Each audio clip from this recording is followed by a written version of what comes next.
Brutus in Minnesota. Brutus, what's on your mind tonight? Brutus again.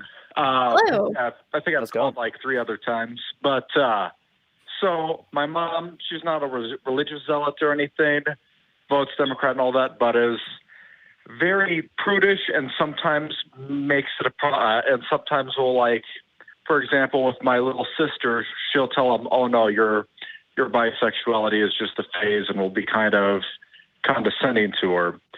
Well, my mom also kind of is still mad at me because I swung with my ex-wife, who she liked a lot, and then we got a divorce a few months after we became monogamous again. Well, because of COVID, now I help them a lot with stuff on their land because they're too old to really do a lot of work. Mm-hmm. And so now whenever I have a partner, I have to let them know for the next 2 weeks, okay, you can't hug me, you got to stay distance. And of course, a lot of questions have come up because I've been doing that a lot. Mm-hmm. And normally it's just been kind of a background assumption based on just how I'm known by my close family that I do a lot of stuff and I run around with a lot of very freaky women, but also a lot of very bread and butter women, which I don't really like them that much. In fact, I recently had somebody who was basically pumpkin spice and pink booty shorts personified. And she snuck something on me. Do you have her number? Yeah.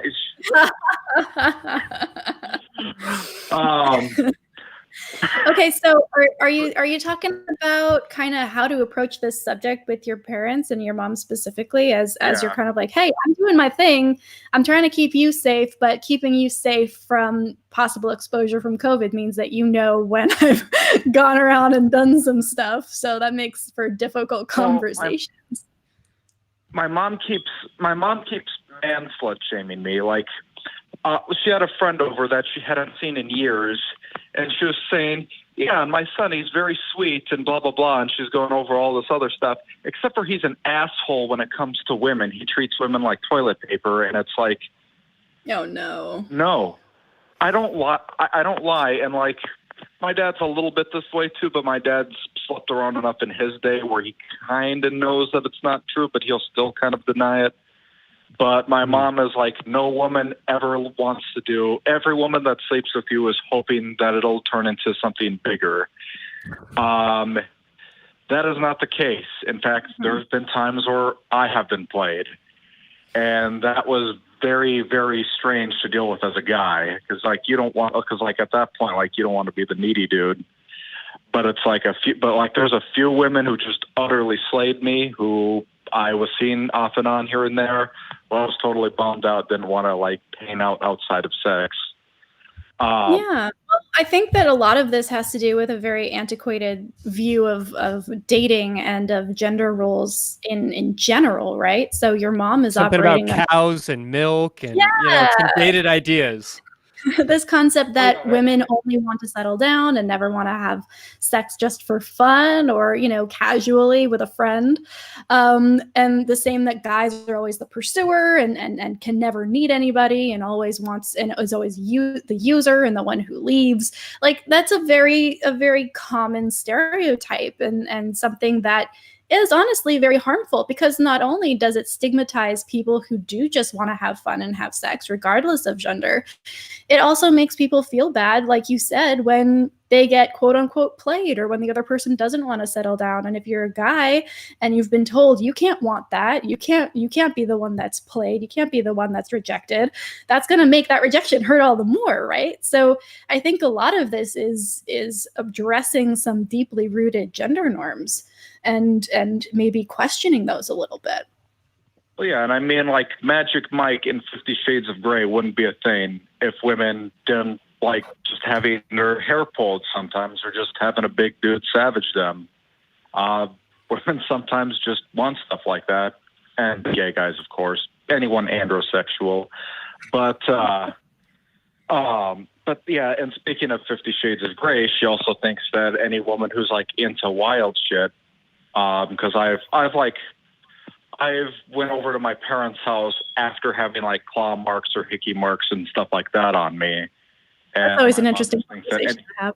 Yeah, that can go awkwardly. My little sister pointed it out once, right as I walked in the door after not having been over to my parents' house in a couple of weeks. So that was fun.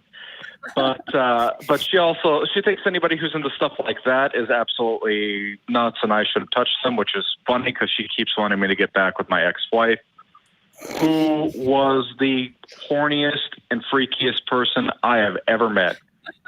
Do you have her number? Yeah, right. You're just selling a whole bunch of people here. I have her email, but I don't have her up-to-date number because she had her Minnesota number was through my family's company, and she doesn't have that one anymore. It definitely sounds like the challenge is just in how to be around somebody who doesn't respect your values. And we don't need our parents to like everything about us, but there are certain boundaries that shouldn't be crossed. And the question becomes, are they pushing against your boundaries at a level or in a way that you can manage? Are they pushing beyond that? Is there something you can do to take care of yourself, to prepare yourself and care for yourself during that situation? Or do you need to put up thicker and thicker walls?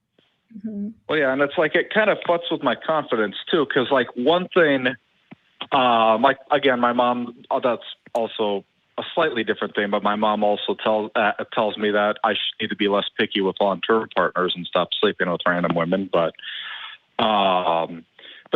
also there's kind of as I grew older, I'm only 29, so I'm not super old, but as I kind of found out that how sexual women are, the only reason we think of men as less sexual is because we just go from 0 to 100 if you're barely attractive enough for us to sleep with you, basically.